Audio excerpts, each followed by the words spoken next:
Circo Máximo de Roma. Aqui no ano de 64 d.C., por ordem do imperador Nero, milhares de cristãos foram mortos, martirizados por causa da fé em Jesus Cristo. 2000 anos se passaram, mas as notícias de hostilidade aos cristãos, como aconteceram no primeiro século, têm se tornado cada vez mais comum em vários lugares do mundo. Cerca de 160 mil cristãos sofrem atentados todos os anos. Estimativas comprovam que a cada 5 minutos um cristão é assassinado por causa de sua fé, seguindo assim os passos do seu Senhor. Mortes, políticas discriminatórias, leis contrárias à livre expressão de culto, ofensas a símbolos cristãos. Como viver numa sociedade cada vez mais secularizada e hostil ao cristianismo? É o que você confere agora no Destrave.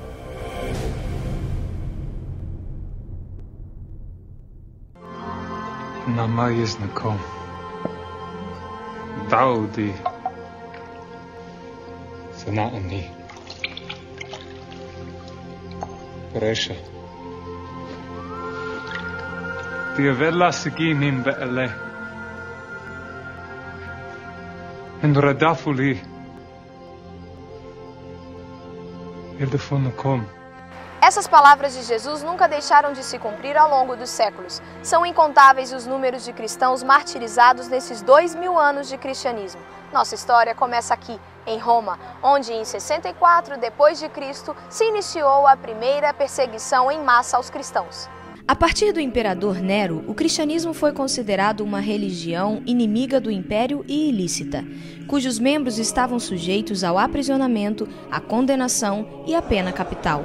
Aqueles que confessavam a fé em Jesus eram jogados às feras, crucificados ou queimados. Pedro e Paulo, assim como um número incontável de cristãos, foram martirizados por causa de sua fé. Em suas mortes foram feitos objetos de esporte, pois foram amarrados nos esconderijos de bestas selvagens e feitos em pedaços por cães, ou cravados em cruzes, ou incendiados, e ao fim do dia eram queimados para servirem de luz noturna. Padre, como viviam os cristãos, sobretudo a comunidade romana, nos primeiros séculos? I cristiani si trovavano pressoché quasi tutti nelle città e molto pochi invece nella campagna. Di solito erano comunità piccole, molto unite, molto ferventi, perché a quei tempi essere cristiani significava anche correre dei pericoli con una certa frequenza. Le civiltà antiche, la politica e la religione è sempre profondamente legata. Lo Stato non è mai religioso o laico come li conosciamo adesso, lo Stato antico è uno Stato profondamente religioso.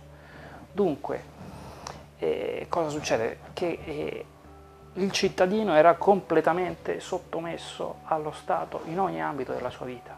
Questo stretto legame tra la politica e la religione nell'impero romano lo si poteva chiaramente capire dal fatto che il sommo sacerdote della religione nell'impero romano, il Pontifex Maximus, era lo stesso imperatore. Quindi nella stessa persona convergeva la massima carica civile e politica e la massima carica religiosa. Sob o imperador Décio, muitas perseguições se levantaram contra o nome de Cristo, e houve tamanha carnificina de fiéis que eles não podiam ser contados. Paulo II disse: o século XX conheceu numerosíssimos mártires. Em 2008, Bento XVI disse: também este século XXI começou sob o sinal do martírio. Qual a relação podemos fazer do martírio dos primeiros cristãos com os de hoje? Beh, io credo che innanzitutto bisogna dire che sebbene le persecuzioni dei primi secoli, essendo state vissute dai nostri primi fratelli nella fede, sono quelle che sono rimaste più chiare nella mente, nell'identità cattolica, al tempo stesso bisogna dire che lungo tutta la storia, in questi 2000 anni, il martirio e la persecuzione non sono mai mancate nella Chiesa. E quindi abbiamo in qualche luogo sempre situazioni di persecuzione o di discriminazione lungo tutti questi 2000 anni.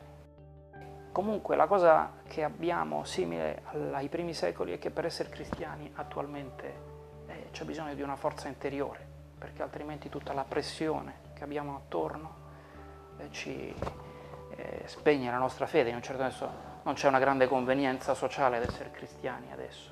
E allora in questo credo che possiamo, che io credo che questa è una risorsa per la Chiesa, nel senso che possiamo veramente essere cristiani in maniera libera e responsabile, come lo erano i nostri primi fratelli nella fede.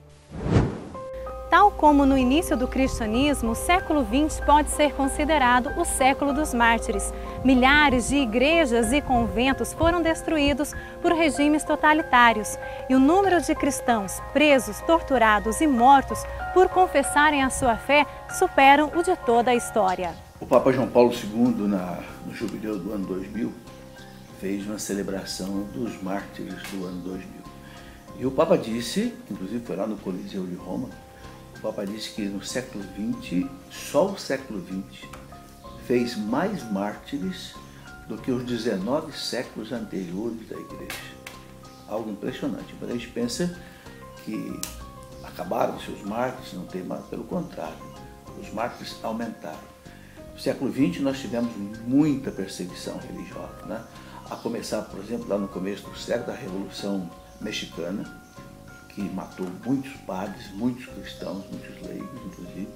A Revolução Espanhola, em 1930, mais ou menos, mesma coisa, uma perseguição terrível à igreja, morreram muitos padres, assassinados, leigos. Depois nós tivemos o nazismo, né, que foi terrível para a igreja, que inclusive muitos santos martirizados. Depois o comunismo, que foi terrível em todos os países onde o comunismo entrou, na China, na Rússia, no Laos, no Camboja, Vietnã, Cuba, né? Muitos cristãos foram mortos, muitos colégios, praticamente todos os colégios cristãos católicos foram fechados, padres expulsos, né? No século XX, os regimes totalitários foram os que mais perseguiram o cristianismo. A Revolução Russa, por exemplo, levou à morte cerca de 17 mil sacerdotes e 34 mil religiosos. O comunismo declara a religião como subversiva e inimiga do Estado. Igrejas, conventos e seminários são fechados e destruídos. São incontáveis o número de mártires em países como a União Soviética, Lituânia, Romênia, China, Vietnã, Camboja e Cuba. Na Polônia, entre 1945 e 1947, cerca de 200 padres mais influentes simplesmente desapareceram. Em 1948, na Albânia, 20 clérigos foram fuzilados de uma só vez. E as execuções foram transmitidas pela rádio. As igrejas foram convertidas em prédios públicos. Do outro lado da Europa, acontece a Revolução Nacionalista Espanhola. A Igreja Católica é condenada à extinção e considerada um inimigo, a ser abatido por todos os meios. Entre sacerdotes, religiosas e religiosos, o número de mortos chegou em 6.832 pessoas. A América também produziu seus mártires na Revolução Mexicana de 1926, onde centenas de padres e leigos foram mortos no que ficou conhecido como Guerra Cristera, retratada recentemente no filme Cristiada.